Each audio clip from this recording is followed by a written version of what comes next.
তোমরা তাহলে ভালো আছো তো সবাই? বেশ, সবাইকে শুভেচ্ছা। আজকে চলো, এই লকডাউন তো কী হয়েছে, আমরা একটু ঘুরে আসি একেবারে সেই শাল মহুয়ার দেশে। মহুয়া ফুল ঝরে পড়ুক আমাদের সবার গায়ের উপরে। তো আমরা ইতিপূর্বে দুটি কবিতা আলোচনা এবং পড়াশুনো হয়েছে, করেছি। সেটা আজকে আমরা, চলো, তোমাদের একটি কবিতা আছে, সেটির নাম মহুয়ার দেশ। সেই শাল পলাশ মহুয়া, কবির নাম সমর সেন। আমরা আজকে এই মহুয়ার দেশ কবিতাটি পাঠ করব এবং আলোচনা করব। তো তার আগে যেটা সবসময়ই যে কবির লেখা, যে গল্পকারের লেখা গল্প, যে কবির লেখা কবিতা, যে ঔপন্যাসিক নাট্যকারের লেখা আমরা পড়ব, সেই নাট্যকার, সেই কবি, সেই ঔপন্যাসিক গল্পকার সম্পর্কে আমাদের একটা ধারণা থাকা দরকার। তোমরা আগে ইতিপূর্বে কখনো সমর সেনের নাম শুনেছো কেউ? সম্ভবত না শোনারই কথা, কারণ তোমাদের বোধহয় সমর সেনের কোনো কবিতা ইতিপূর্বে পাঠ্য ছিল না। তো এই সমর সেন খুব বিখ্যাত পরিবারে জন্মেছিলেন। তার বাবা অধ্যাপক ছিলেন, তার ঠাকুরদাদা খুব বিখ্যাত মানুষ ছিলেন। ঠাকুরদাদা ছিলেন বিখ্যাত ইতিহাসবিদ, লেখক। তিনি বঙ্গীয় সাহিত্য পরিষদে বাংলা ভাষা সাহিত্য সংস্কৃতির জন্যে অনেক কাজ করেছিলেন। তার ঠাকুরদার নাম ছিল দীনেশচন্দ্র সেন। দীনেশচন্দ্র সেন, আজকে যে তোমরা বাংলা পড়ছো, কলকাতা বিশ্ববিদ্যালয়ে যে বাংলা বিভাগ খোলা হয়েছিল, তিনি সেই বিভাগে প্রথম থেকেই কাজ করেছেন, অধ্যাপনা করেছেন। তো সমর সেন জন্মেছিলেন, তার জন্ম তারিখটা একটু জানতে হবে, বাগবাজার অঞ্চলে, কলকাতায়, উত্তর কলকাতার একটি বিখ্যাত অঞ্চল এই বাগবাজার।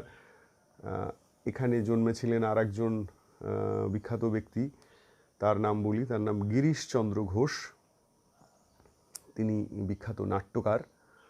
তো বাগবাজারে তিনি জন্মেছিলেন 1916 খ্রিস্টাব্দের 10ই অক্টোবর। তার বাবা ছিলেন অরুণচন্দ্র সেন, তিনিও অধ্যাপক ছিলেন। এদের আদি নিবাস ছিল ঢাকা জেলায়, ঠিক আছে? ঢাকা জেলার একটি অঞ্চলে আদি নিবাস ছিল। তো এর মায়ের নাম চন্দ্রমুখী দেবী, এবং খুব মজার ব্যাপার যে এই চন্দ্রমুখী দেবীও বঙ্কিমচন্দ্রের এক আত্মীয়ার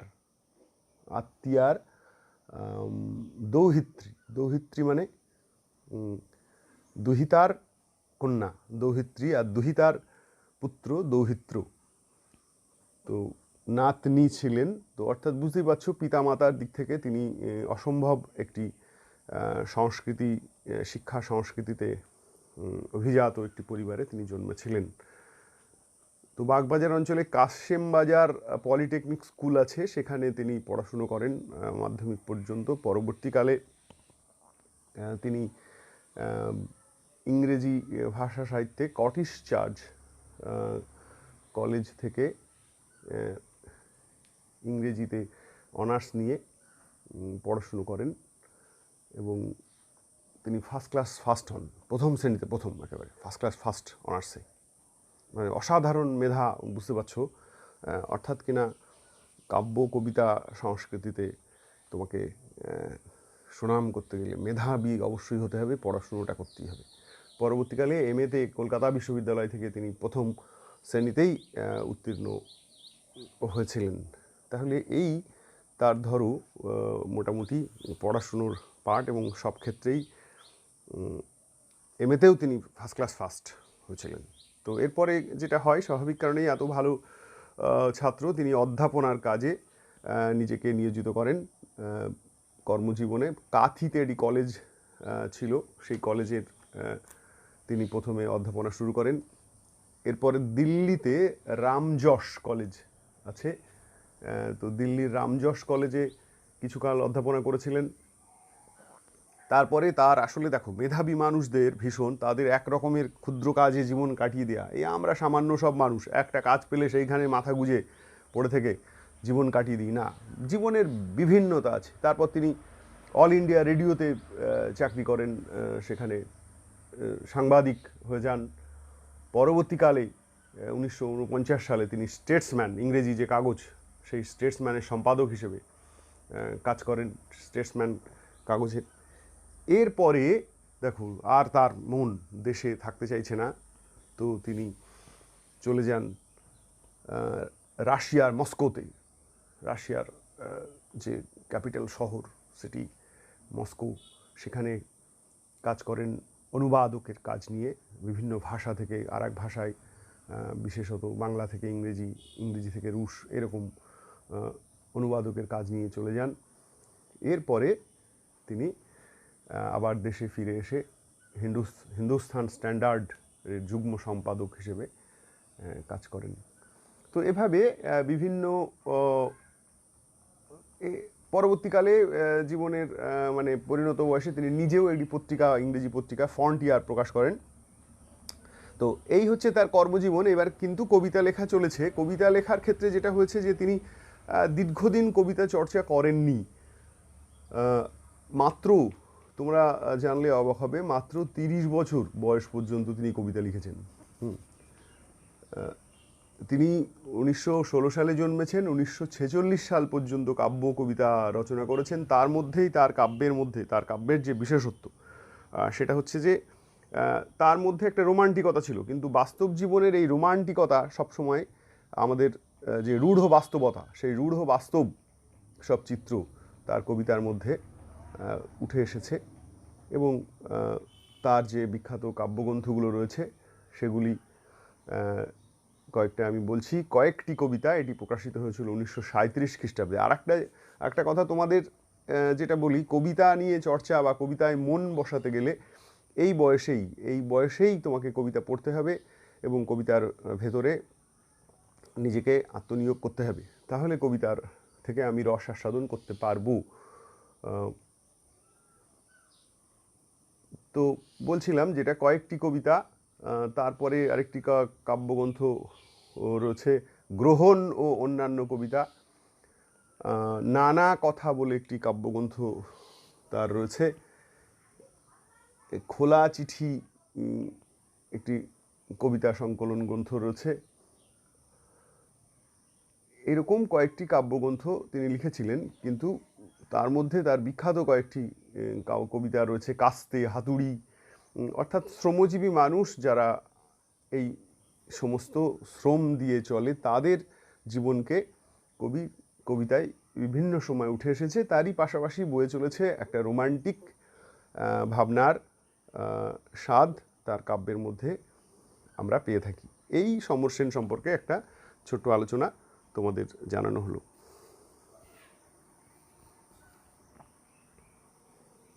তাহলে এবার কবিতাটা একবার পড়ে নিই, তারপরে এর আলোচনা করা যাবে। সমর সেনের এই কবিতাটা নেওয়া হয়েছে সমর সেনের কয়েকটি কবিতা এই কাব্যগ্রন্থ থেকে। তো আমরা এবার কবিতাটা পড়ছি। মহুয়ার দেশ। সমর সেন।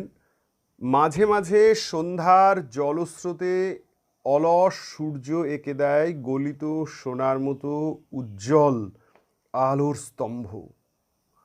তার আগুন লাগে জলের অন্ধকারে ধূসর ফেনায়। সেই উজ্জ্বল স্তব্ধতায় ধোয়ার বঙ্কিম নিঃশ্বাস ঘুরে ফিরে ঘরে আসে শীতের দুঃস্বপ্নের মতো। অনেক অনেক দূরে আছে মেঘ মদির মহুয়ার দেশ। সমস্তক্ষণ সেখানে পথের দুধারে ছায়া ফেলে দেবদারুর দীর্ঘ রহস্য। আর দূর সমুদ্রের দীর্ঘশ্বাস রাত্রের নির্জন নিঃসঙ্গতাকে আলোড়িত করে।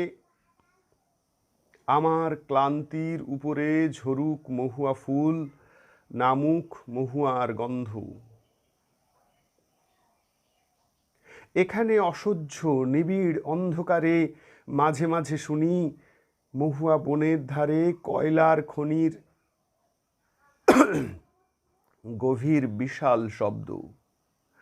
আর শিশিরে ভেজা সবুজ সকালে অবসন্ন মানুষের শরীরে দেখি ধুলোর কলঙ্ক। ঘুমহীন তাদের চোখে হানা দেয় কিসের দুঃস্বপ্ন। এই কবিতাটার দুটো অংশ আছে। প্রথম পার্টে কবি বলছেন যে তার মনে একটা রোম্যান্টিক একটা আবহাওয়া, একটা রোমান্টিক ভাবনার মধ্যে থেকেও তিনি নাগরিক জীবনের যে ধূলিধূসর, যে দূষণযুক্ত আবহাওয়া আমাদের মনকে, আমাদের শরীরকে বিষণ্ণ করে, তার বিরুদ্ধেও একটা জেহাদ এবং একটা প্রতিবাদী সুর এই কবিতার মধ্যে রয়েছে। তো আপাতভাবে সেখানে কবির মনে হচ্ছে যে মাঝে মাঝে সন্ধেবেলার যে নদীর জলস্রোতে যদি সূর্যের আলো মনে হয় যেন সূর্যের আলো পড়ে একে, এবং কবির যেখানে জন্মেছিলেন আমি বললাম তোমাদের বাগবাজার ঘাট, সেখানে একটুখানি গেলে এই বাগবাজারের ইতিহাস একটু না বললে অসম্পূর্ণ থেকে যায় পঠন পাঠন। এবং প্রসঙ্গত বলি, আমি দীর্ঘকাল ওই অঞ্চলে শিক্ষকতা করেছি, বাগবাজার শ্যামবাজার অঞ্চলে, এবং গঙ্গা নদী পাশ দিয়েই বয়ে গিয়েছেন একেবারেই, মানে বাগবাজার থেকে বাগবাজার যে অঞ্চল, নদী সেখান দিয়ে গেছে। কোনো আলাদা করে যে কতক্ষণ হাঁটতে হবে নদী থেকে যেতে গেলে, কোনো ক্ষণ হাঁটতে হবে না, 1 মিনিট, আধ মিনিট, কোথা থেকে হয়তো 5 মিনিট, তো এরকম। তো সেই গঙ্গার দেখেছি আমি বিকেলে, গঙ্গার, বা তোমরাও যদি দেখো গঙ্গার পাড়ে বিকেলবেলা যদি যাও, তাহলে সূর্যে ডুবে যাওয়ার যে রোদের ঝলকানি, মনে হচ্ছে যেন সোনা গালিয়ে দিয়েছে রোদে, জলের মধ্যে কেউ সোনা গুলে, হ্যাঁ, টন টন সোনা গুলে ছেড়ে দিয়েছে, সেটা সোনালি একটা রং, নদীর জল ঝলমলে হয়, মনে হচ্ছে যেন কেউ জলে, কবি এটাকে বলছে যেন কেউ এঁকে দিয়েছেন সোনালি, সে গলিত সোনার মতো উজ্জ্বল আলোর স্তম্ভ, আলোর যে স্তম্ভ তৈরি হয়েছে যেন সেগুলো গলিত, একেবারে গলানো সোনা দিয়ে তৈরি। আর আগুন লাগে জলের অন্ধকারে ধূসর ফেনায়। তো জলের গভীরে আমরা দেখতে পাই না, একটা অন্ধকার, যেন কবি মনে হচ্ছে যেন সেই সূর্য আলোকে একটা আগুন লাগা ভাব নিয়ে আসে জলের মধ্যে, আর ধূসর ফেনাতেও একটা সৌন্দর্যের, যেন গলিত সোনা সবটা মাখিয়ে দিয়েছে, যে ফেনার রং ধূসর। কেননা ওই বাগবাজারে তার ছেলেবেলা কেটেছে, সেখানে তিনি শৈশবে দেখার সুযোগ হয়েছে যে জলের ফেনার কেমন রং, আর বিকেলের সন্ধ্যার আগের সূর্য ডুবে যাওয়ার সময় সেখানে নগর জীবনে হলেও গঙ্গার নদীর যে জলস্রোতে সূর্যালোক পড়লে কেমন একটা রোমান্টিক আবহাওয়া তৈরি হয়। যেটা বলছিলাম, বলতে বলতে ফিরে এলাম বাগবাজারের ইতিহাস। এই বাগবাজারেই ভগিনী নিবেদিতা থাকতেন, তো তার নামে সেখানে বাগবাজারে একটি বিদ্যালয় আছে, হ্যাঁ, নিবেদিতা গার্লস স্কুল, ভগিনী নিবেদিতা গার্লস স্কুল বাগবাজারে আছে।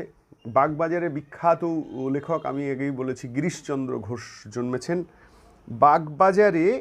মানে তোমরা জানো যে রামকৃষ্ণ এবং দেব এবং সারদা দেবী তার দক্ষিণেশ্বরে আশ্রমে ছিলেন, কিন্তু রামকৃষ্ণের মৃত্যুর পরে বাগবাজারে সারদা দেবী, মা সারদা দেবী দীর্ঘদিন শেষ জীবন পর্যন্ত তিনি কাটিয়েছিলেন। সেই আশ্রমটি আছে বাগবাজারে, মায়ের আশ্রম, একদম গঙ্গার পাড়ে। তো সেই বাগবাজারে কবি জন্মেছেন। আমার সেখানে দীর্ঘদিন একটা থাকা যাওয়া আসার সুযোগ হয়েছিল বলে আমি তোমাদের সঙ্গে এই বিষয়টা একটু বললাম। তো বাগবাজার সেদিক থেকে বিখ্যাত স্থান বটে। কিন্তু এই উজ্জ্বল যে গলিত সোনার মতো যে জলের রং, দুর্ভাগ্য যে এখানে ধোয়ার বঙ্কিম নিঃশ্বাস ঘুরে ফিরে ঘরে আসে শীতের দুঃস্বপ্নের মতো। শীতটা আসলে দুঃস্বপ্ন কেন? শীতে দরিদ্র জনজীবনে যেখানে উপযুক্ত পোশাক নেই, সেখানে শীতটা বড়ই দুর্বিষহ। গরমে খোলামেলা আমাদের দেশের মানুষ চিরকালই দরিদ্র, দেখবে একটা পাতলা ধুতি পরে, আগের মানুষ যারা ঊনবিংশ শতাব্দীতে বা বিংশ শতাব্দীর গোড়ায়, তারা কিন্তু একটা কাপড়েই কাটিয়ে দিয়েছে। কিন্তু শীতকাল তাদের কাছে দুঃস্বপ্ন হয়ে আসে, এবং শীতে তোমরা এখনও জানবে যে পলিউশন বা দূষণটা বেশি হয়। ধোয়ার বঙ্কিম নিঃশ্বাস, অর্থাৎ নাগরিক জীবনে যে ধোয়ার নিঃশ্বাস নিতে কষ্ট হয়। তো ধোয়ার বঙ্কিম নিঃশ্বাস কেন? ধোয়ার ফলে আমাদের যে নিঃশ্বাস মানে প্রাণ, সেই প্রাণবায়ু যেন বক্র হয়ে যায়, তা আমাদের জীবনে একটা কঠোর এবং অস্বস্তিকর বেদনার সঞ্চার ঘটায়। তো এই একটি পার্ট, এই পার্টের পরে কবি বলছে নাগরিক জীবনের এই দূষণ, ধোয়া ধুলো এবং যন্ত্র সভ্যতার যে খারাপ দিকগুলো, যে মন্দ দিক, সেখান থেকে আমরা দূরে চলে যেতে পারি। কোথায়? দূরে একটি মহুয়ার বনে, একটি মহুয়ার দেশে আমরা যেতে পারি। সেখানে গেলে আমাদের একটা সুন্দর, অনেক অনেক দূরে আছে মেঘমদির মহুয়ার দেশ। তো কবি সেই মহুয়ার দেশে যাবার ইচ্ছা প্রকাশ করেছেন। অনেক অনেক দূরে আছে মেঘমদির মহুয়ার দেশ, সমস্তক্ষণ সেখানে পথের দুধারে ছায়া ফেলে দেবদারুর দীর্ঘ রহস্য, আর দূর সমুদ্রের দীর্ঘশ্বাস রাত্রের নির্জন নিঃসঙ্গতাকে আলোড়িত করে। আমার ক্লান্তির উপরে ঝরুক মহুয়া ফুল, নামুক মহুয়ার গন্ধ। তো কবি তাহলে বলেছেন যে দূরে যদি আমরা এই শহর ছেড়ে চলে যেতে পারি, সেখানে মহুয়ার দেশ আছে, সেখানে সাগরের ধারে, সেখানে রাত্রের যে নিঃসঙ্গতা, আমরা সেখানে আমাদের নিঃসঙ্গতাকে ভরিয়ে দিতে পারে। দেবদারু গাছের ছায়া আমাদের হৃদয়, দেহ, মনকে শান্ত করতে পারে। সেইখানে আমরা যেতে পারি। শহরের জীবনে, নাগরিক জীবনে আমরা, কবি যখন বড় ক্লান্ত, শ্রান্ত, তখন সেই মহুয়ার দেশে যেন শুয়ে আছি একটা গাছতলায়, ঝরে ঝরে পড়ছে মহুয়ার ফুল গায়ে টুপটাপ। একবার ভাবো, কল্পনায় দেখবে একটি অসাধারণ চিত্রকল্প, অসাধারণ একটা ছবি তোমাদের সামনে ভেসে উঠবে। তো কবি চাইছেন তার ক্লান্ত শরীরে মহুয়ার ফুল ঝরে পড়ুক।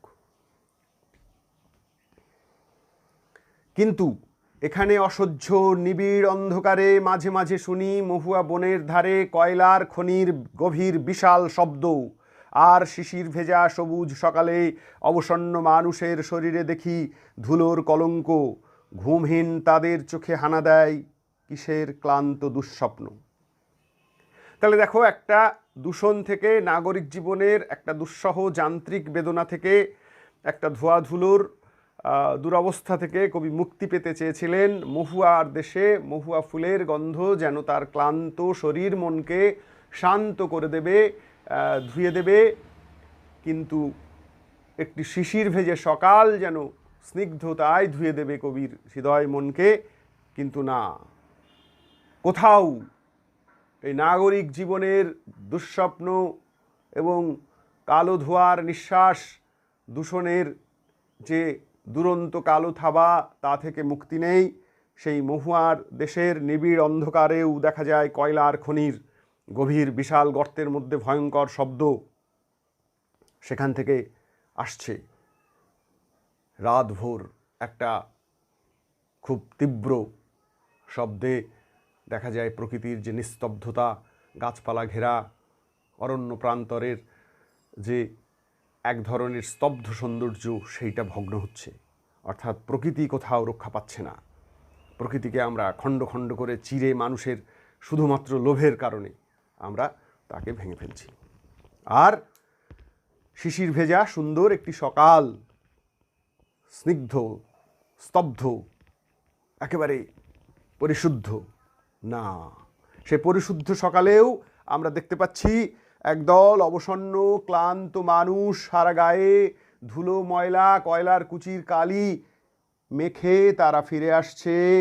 তাদের সারা রাত ঘুম হয়নি, তাদের চোখে এক ক্লান্ত দুঃস্বপ্ন রয়েছে। অর্থাৎ এখানেও নগর জীবনকে সেখানে সচল রাখার জন্যে রাত দিন অন্যত্র মানুষ কাজ করে চলেছে, আর তাদেরকেও শরিক হতে হচ্ছে কেবলমাত্র এই নগ্ন, এই কালো ভয়ঙ্কর দূষণের। আসলে তোমরা যদি একটু খেয়াল করো যে যত মানুষ যেখানেই কাজ করে, শহরের অভিজাতদের জীবনকে স্বাচ্ছন্দ্য দেবার জন্যে, যেন কৃষক ফসল ফলিয়েছে, বা যে মৎস্যজীবী গভীর সমুদ্রে রাতভর জেগে জীবনের ঝুঁকি নিয়ে ভালো ভালো মাছ শিকার করছে, সেটি কিন্তু শহরের অভিজাত মানুষের সেখানে তাদের রান্নাঘরে গিয়ে উঠছে। যে মানুষেরা এই কাজটা কয়লার খনিতে দীর্ঘ রাত জেগে যে শ্রমিক কাজ করে চলেছে, যে ক্লান্ত শরীরে সে আতপেটা খেয়ে সেখান থেকে কয়লা তুলে আনছে, সেই আপাতভাবে কয়লার মধ্যে দেখা যায় একটা কালো নোংরা ব্যাপার রয়েছে না, সেই বহুমূল্য কয়লা রত্ন দিয়ে দেখা যাচ্ছে লক্ষ ওয়াট বিদ্যুৎ তৈরি হচ্ছে। সেই বিদ্যুৎ দেখা যাচ্ছে যে ধনবান অভিজাত পরিবারগুলিতে শহরের সেখানে তাদের ঘর ঠান্ডা রাখছে, আলোকিত রাখছে। অর্থাৎ যে শ্রমিক, যে মজুর যেখানেই কাজ করে যাক, সে যেন শহরের, তাহলে শহরের জীবনে নগরের জীবনের স্বাচ্ছন্দ্য তাদের জোটে না, তাদের জোটে নগর জীবনের ক্লেদ বা দূষণ, এইটি তাদের জীবনে। তাই কবি বলছেন যে ক্লান্ত দুঃস্বপ্ন, একটি ক্লান্ত দুঃস্বপ্ন ঘুমহীন চোখে হানা দিয়েছে এইসব মানুষদের। তো এই কবিতার দুটো দিক, একটা দিক তার রোম্যান্টিক দিক, কবি কল্পনায় সেই রোমান্টিকতার ভাবনা এসেছে, আরেকটি দিক হচ্ছে বাস্তব জীবনের রূঢ় বাস্তবের সত্য, যেখানে ধুলামলিন একটি অস্বাভাবিক একটি জীবন, যেখানে আপাত প্রাকৃতিক সৌন্দর্য রয়েছে, সেই প্রাকৃতিক সৌন্দর্যের আড়ালে কিন্তু আমরা দেখতে পাচ্ছি যে এক ধরনের দূষণ মানুষকে গ্রাস করেছে। যে নির্মল প্রকৃতি একদিন আমাদেরকে শান্তি দিত, আমাদেরকে স্নিগ্ধ একটা পরিশুদ্ধ একটা নির্মল জীবন দিত, অবকাশ দিত, সেই প্রকৃতিও আজ সভ্যতার করালো গ্রাসে দূষণে ভরপুর, এবং সেখানেও আমাদের ক্লান্তি দূর হয় না, আমাদের ক্লান্ত শরীর মন সেখানে আরও অবসন্ন হয়ে ওঠে। বেশ, এবার যদি তোমাদের কারোর কোনো কোশ্চেন থাকে, কবিতাটি ভালো করে পড়ে নাও, আমাকে প্রশ্ন করবে।